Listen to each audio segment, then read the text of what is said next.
बागियों का होम्स पर मुकम्मल कंट्रोल हासिल करने का ऐलान। होम्स की फौजी जेल से 3,500 से ज्यादा कैदियों को छोड़ दिया गया।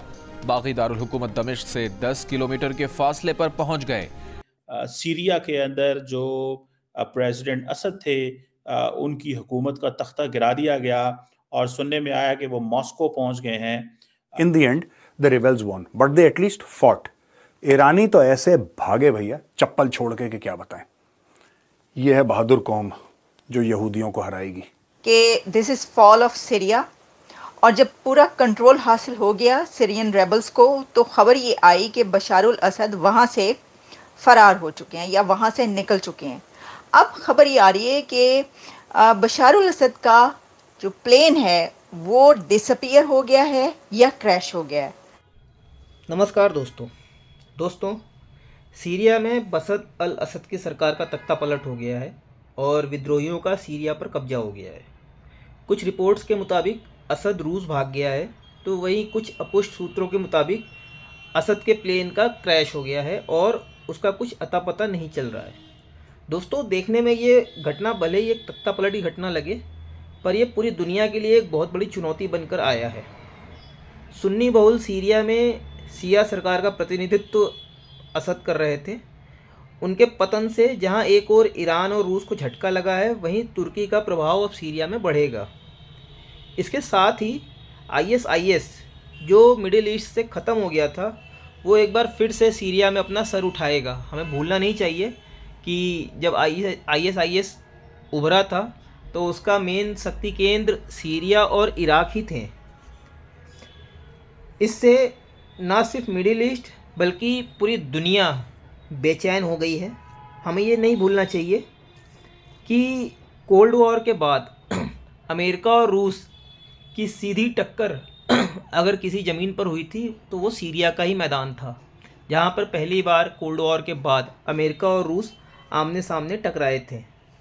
बहरहाल देखने वाली बात होगी कि असद सरकार के पतन के बाद सीरिया का भविष्य किस मोड़ पर जाता है, क्योंकि पूरे मिडिल ईस्ट का भविष्य सीरिया में दांव पर लगा है। तो आइए देखते हैं मीडिया की प्रतिक्रिया। मुझे नहीं लगता कि ये लोग बशर को ज्यादा दिन जिंदा रहने देंगे। बशर बच गया, लंबा जी गया, वो उसकी किस्मत। मुझे भी अंदाजा नहीं था कि हो जाएगा। मैं आपको वेरी फ्रैंकली एंड ऑनेस्टली बता रहा हूं। सडनली एक दिन आया कि रेबल फोर्सेस इतनी एक्टिव हो गई हैं, आर्मर्ड कॉलम्स इनके चल रहे हैं, इनके टैंक्स चल रहे हैं, and I was absolutely shocked. कुछ ना कुछ तो कोई तो लोग होते हैं जो अंदर से दरवाजे का कुंडा खोलते हैं ना कि आ जाओ अंदर। अगर या तो ये बहुत बहादुर है, या ये बहुत बड़ा देशभक्त है, या फिर कुंडे इसी ने खोले हैं अंदर से। इजराइल ने जो अटैक करा है ना, वो बच्चों वाला करा है। ये देखो साहब, 3 लाख 1 लाख ये मार के बैठे हैं, लेकिन इनको कोई कुछ नहीं बोलेगा, बिकॉज पूरी दुनिया में ना देयर इज अ ट्रेडिशन। आप नहीं ब्लेम कर सकते। ही इज अ मुस्लिम। पहले बोला कि ईस्ट वाला इलाका फॉल कर गया है, फिर 2 दिन के बाद कहते हैं पूरा एलेपो गिर गया, and I was in a state of shock, but ये हो गया, right. In the end the rebels won, but they at least fought. ईरानी तो ऐसे भागे भैया चप्पल छोड़ के कि क्या बताएं। यह है बहादुर कौम जो यहूदियों को हराएगी। आज जो सबसे बड़ी इंटरनेशनल पॉलिटिक्स में खबर है वो तो यही है कि सीरिया के अंदर जो प्रेसिडेंट असद थे, उनकी हुकूमत का तख्ता गिरा दिया गया और सुनने में आया कि वो मॉस्को पहुंच गए हैं। तार साहब, वो सीरिया जो नई 2011 से लेके 2024 तक ऑलमोस्ट लड़ता रहा, आखिरकार पिछले 10 दिनों में हार गया। पाकिस्तान के अंदर ये भी एनालिसिस किया जा रहा है कि वो ताकतें जो डिपेंडेंट रहती हैं फॉरेन पावर से अपनी सिक्योरिटी के लिए, उनके साथ ऐसे ही होता है जिस तरह सीरिया के साथ हुआ है। बशारुल असद का जो प्लेन क्रैश है उसके ऊपर बात कर लेते हैं। सोशल मीडिया और मीडिया, बल्कि मैं देख रही थी कि पाकिस्तान का मीडिया जियो न्यूज़ तक पर ये खबर चली है ब्रेकिंग न्यूज़ के तौर पर कि बशारुल असद का हो सकता है कि वो मारे जा चुके हों, क्योंकि उनके प्लेन क्रैश की खबर आ रही है। अच्छा, अब जो इसमें अभी तक डिटेक्ट किया गया, आपको पता है कि उसमें कुछ एक्सपर्ट्स होते हैं जो कि मीडिया या सोशल मीडिया पर बहुत सारे इस वक्त ऐसे एक्सपर्ट्स हैं, इनसाइडर्स आप उनको कह सकते हैं, और ख़ास तौर पर वो एयर सर्वेलेंस या एविएशन के बारे में इस तरह की बहुत मालूमात रखते हैं कि उनकी नज़र होती है कि कौन सा जहाज़ कहाँ पर उड़ा है। तो कुछ ऐसे ही लोगों ने ये इस वक्त ख़बर दी है कि जो बशारुल असद का प्लेन था वो 6700 मीटर्स आल्टीट्यूड इन सेकंड्स जो था वो वहाँ पर गुम हुआ है, वहाँ से नहीं मिल रहा। अच्छा, अब इसके बारे में कुछ और जो है वो ख़बर ये है कि an active search is underway for farmer Syrian president बशारुल Asad with the rebel forces questioning Syrian military officers and intelligence officials who may have knowledge of his whereabouts। जो rebels हैं वो ये कह रहे हैं कि जो सीरियन मिलिट्री ऑफिसर्स हैं और इंटेलिजेंस ऑफिशियल्स हैं उनको पता होगा उनके वेयर अबाउट्स के बारे में। यानी आप ये कह सकते हैं कि ये तरीके से उन्होंने उनके ऊपर इल्ज़ाम लगाया कि ये, क्योंकि ये हो सकता है ना कि ये बात की जा रही है कि क्या वो जो रेबल्स हैं उन्होंने कहीं पर कोई शूट कर दिया, उन्हें पता चला हो कि ये हमारे कंट्रोल संभालते ही उड़ के जा रहे हैं यहाँ से, तो क्या उन्होंने उनके जहाज़ को निशाना बनाया, ये हेलीकॉप्टर को निशाना बनाया। तो वो ये कह रहे हैं रेबल्स के ये हमने नहीं किया, बल्कि ये जो सीरिया की मिलिट्री, जो असद की मिलिट्री थी, असद रजीम की, उनसे पूछा जाए उनके ऑफिसर्स को कि जहाँ पे ये एक नेचर है। मैं ईरान को ब्लेम नहीं कर रहा दोस्तों, ये एक नेचर है। जब आपके सामने थोड़ा सा ऐसे बंदा खड़ा हो गया ना आंख दिखा के, आप डर के मारे भाग गए। पहले आपकी गुंडागर्दी है, mindset of this complete area unfortunately, जहां पे ऐसा होता है कि बशार अल असद कहता है कि मैं बड़ा तगड़ा रूलर हूं, मारो इसको, इसको मारो, इसको मारो, और जैसे ही रिबेल्स आते हैं ये सब भाग लेते हैं। ईरान का एक बहुत बड़ा प्रॉक्सी निपट गया।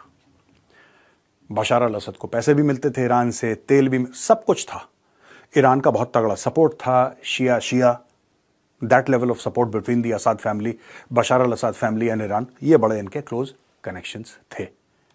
अब ईरान का क्या होगा, ये सोचने वाली बात है। तीसरी चीज, will Turkey be the new power in the area. अब मैं आपको एक बात बताता हूं ना, ये जो टर्की है दोस्तों, असली गेम जो यहां पे हुआ है ना, असली गेम ये तुर्की का है। अब लोग ये अज्यूम कर रहे थे क्योंकि तुर्की कहता है वो leader of the Islamic world है, वो अपने आप को मानता है leader of the Islamic world, लेकिन तुर्की ने बिल्कुल, ये इजराइल है छोटा सा, आप देख सकते हैं राइट, छोटा सा इजराइल है और इतना बड़ा सीरिया है राइट, इधर ये लेबनान है, ये इजराइल है छोटा सा, है ना। सीरिया में डायरेक्ट एक्सेस था, चाहे वो हमास वाले हों या हिजबुल्लाह वाले हों, वो सीरिया में भी जाते थे, वहां पे ट्रेनिंग, फिर वापस आना, ये सब। यहां से ईरान साफ हो गया, इस एरिया से ईरान साफ हो गया, तो इससे क्या इजराइल को फायदा होगा? क्या इससे और ज्यादा मजीद हिजबुल्लाह और हमास की कमर टूटेगी? क्योंकि एक बहुत बड़ा देश, इजराइल से कई गुना बड़ा देश, जो कि ईरान का पपेट था, वहां से बंदे गायब हो गए। अब क्या इजराइल और ज्यादा सेफ होगा? I think so. ये मेरा मानना है कि Israel will be safer. Is this the end of Hezbollah? अब देखिए ना, ये कहना बड़ा मुश्किल है, लेकिन इस इलाके में कम से कम ये पूरा जो इलाका है, देखिए Jordan is a friendly country, Jordan कुछ कहता नहीं है। अब इराक का, ये मैं आपको दिखाना चाहता हूं, बड़ी इंटरेस्टिंग चीज है। इराक का इजराइल के साथ कोई बॉर्डर नहीं है। इराक का, अगर इराक को इजराइल आना है, या तो वो ऐसे घूम के सऊदी अरेबिया से यहां से आए वाया इजिप्ट, या वो वाया सीरिया आए, ठीक है जी, या वो वाया जॉर्डन आए। अब Jordan is a friendly country, Syria में तख्ता पलट हो गया है, और Saudi Arabia is a friendly country. Moral of the story is कि अब physical movement of Iran will become very difficult.